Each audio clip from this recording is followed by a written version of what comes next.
La formación para el trabajo siempre estuvo presente en la historia de la educación. En la época de la colonia se aplicaba el modelo de maestros y aprendices en sus talleres. A lo largo del siglo XIX, algunos pensadores como Manuel Belgrano, el padre Castaneda y más tarde Juan Bautista Alberdi propusieron proyectos de modernización de la formación técnica, aunque solo algunos lograron ponerse en práctica. Hacia el siglo XX empezaron a implementarse algunos cambios, con la aparición de distintas escuelas que formaban técnicamente a sus alumnos para variadas tareas y oficios. En el año 1890, el presidente Carlos Pellegrini fundó la primera escuela de comercio del país, la Escuela Superior de Comercio, que hoy lleva su nombre. En 1909 aparecieron las escuelas de artes y oficios, exclusivamente para varones. Años más tarde se crearon las primeras escuelas profesionales para mujeres. Para ingresar a ellas se requería tener aprobado el 4º grado de la escuela primaria. Luego de 3 años, las egresadas obtenían un certificado de aptitud. Úrsula Smith, esta graciosa joven, ha realizado otra conquista para el feminismo. Egresó del profesional de señoritas como profesora de labores, pero es muy otra su ocupación. Todas las mañanas puede vérsela en el puerto cargando arena en su camión, que luego lleva a las construcciones.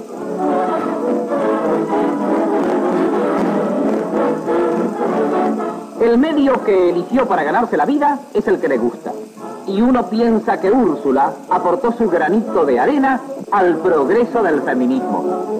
Más que un granito, varios camiones.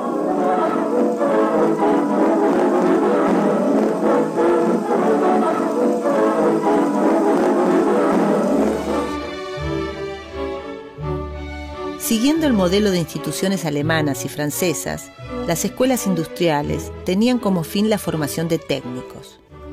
Para el ingreso era necesario haber completado la escolaridad primaria, y el plan de estudios se extendía a 6 o 7 años. Las materias estaban centradas en las disciplinas científico-técnicas, y las horas de aprendizaje en el taller constituían el 25% del total. Algunos de los títulos que se podían obtener eran los de técnico en mecánica, en electricidad, en química y en construcciones, civiles o navales.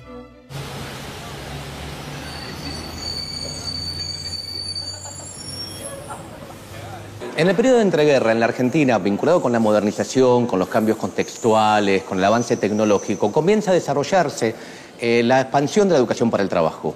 Mientras en el sistema escolar, en el sistema oficial, la educación para el trabajo, la formación técnica, queda relegada, queda a los bordes, no es importante, la propia sociedad civil, la propia cultura argentina empieza a desarrollarla.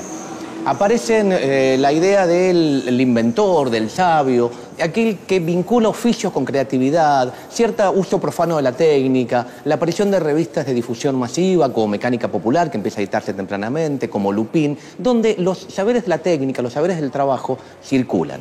Ocupan un lugar subordinado, en cierta forma lo aceptan en asociaciones, en clubes de barrio, en pequeñas academias, pero empiezan a mover el avispero del desarrollo cultural argentino.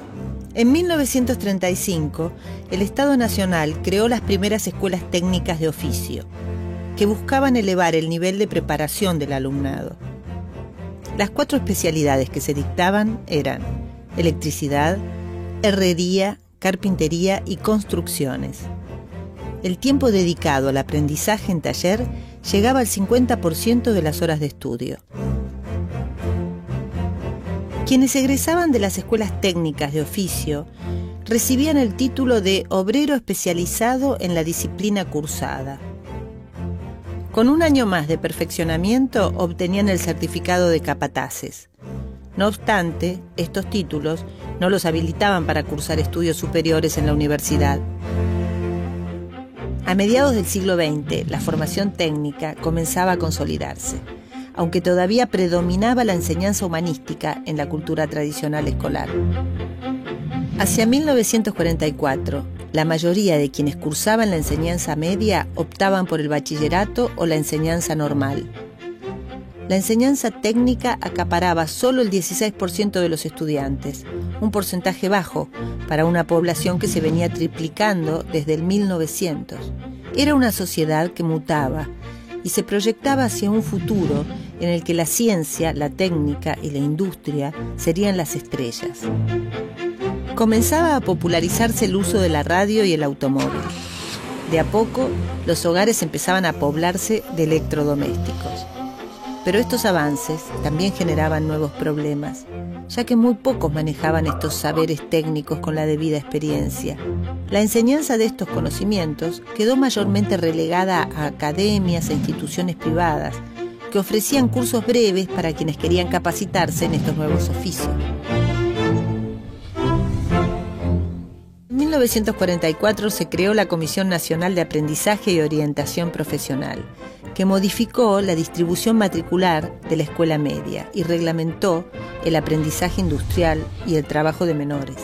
La medida incluyó la creación de escuelas fábrica. Por primera vez, la educación pública reformuló la figura del aprendiz. Los alumnos debían tener entre 13 y 18 años y a lo largo de 2 ciclos de 3 años aprendían tareas relacionadas con distintas actividades fabriles. Del segundo ciclo, llamado perfeccionamiento técnico, se egresaba con el título de técnico de fábrica.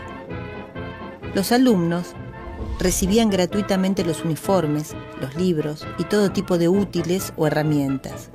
Les otorgaban becas para sus gastos y también almorzaban en las escuelas fábrica, en las que se ponía el énfasis en saber hacer.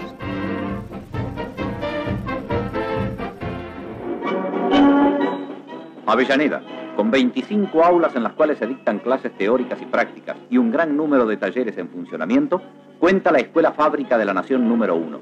Interesantes aspectos de los alumnos en plena actividad productiva.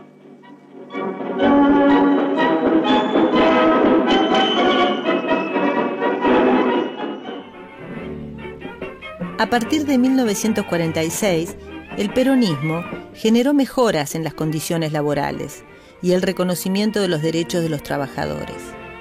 El fomento a la industria nacional trajo aparejada la generación de nuevas fuentes de trabajo, lo que hizo necesaria la formación de personal para resolver una gran variedad de tareas. En 1953 se inauguró la Universidad Obrera Nacional, con sedes en Buenos Aires, Santa Fe, Rosario, Córdoba, Mendoza, Tucumán y Bahía Blanca. El objetivo era integrar en el sistema educativo a sectores excluidos, junto con las necesidades de la industria nacional.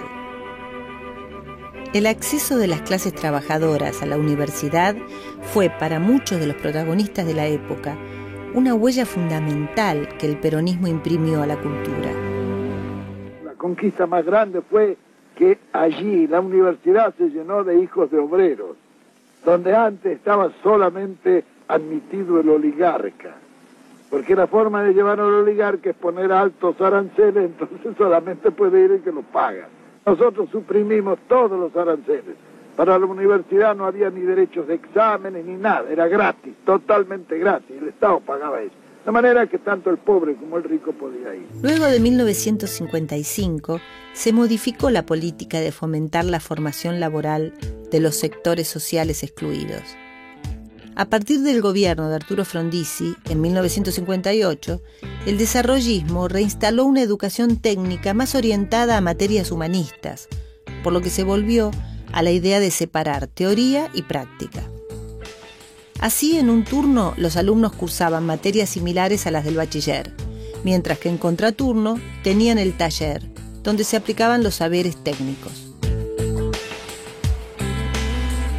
En 1959, la Universidad Obrera Nacional pasó a llamarse Universidad Tecnológica Nacional. Esta apuntaba a proveer mano de obra a una economía basada en la industrialización semipesada y en el ingreso de nuevos capitales internacionales.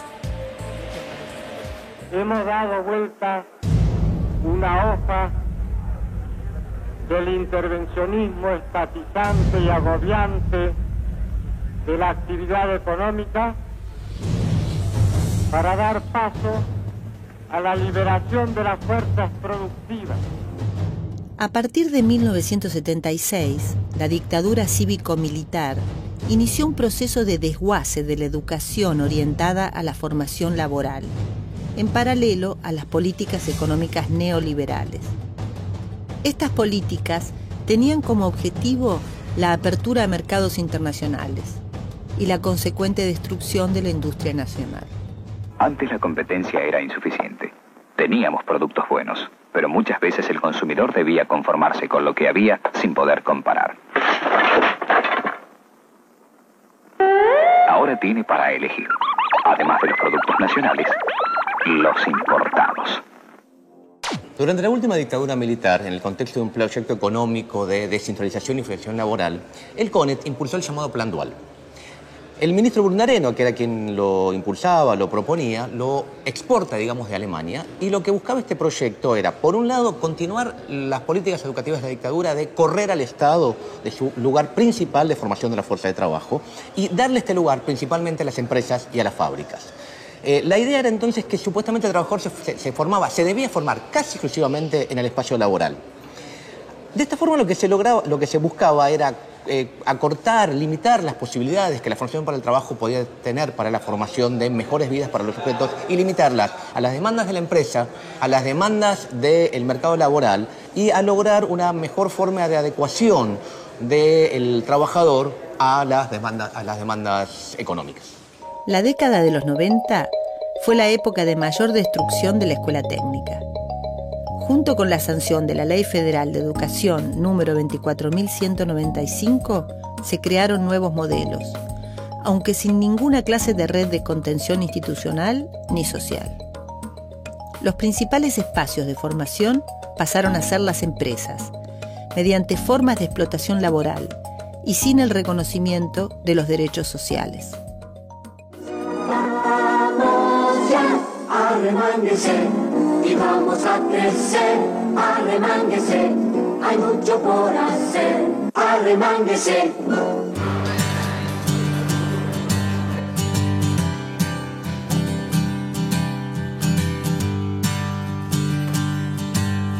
A partir de 2003, el Estado recuperó su capacidad de intervenir en la economía y en el diseño de las políticas educativas. La revalorización de la educación técnica acompañó otras transformaciones laborales y educativas que se dieron en el país, de acuerdo a una estrategia política e industrial de largo plazo. En el año 2005, la Ley 26.058 de Educación Técnica Profesional creó el Fondo Nacional para la Educación Técnica, que se financia con no menos del 0,2% del presupuesto nacional. Se estimula así el reconocimiento en todo el país de certificaciones y títulos en el nivel medio y superior no universitario.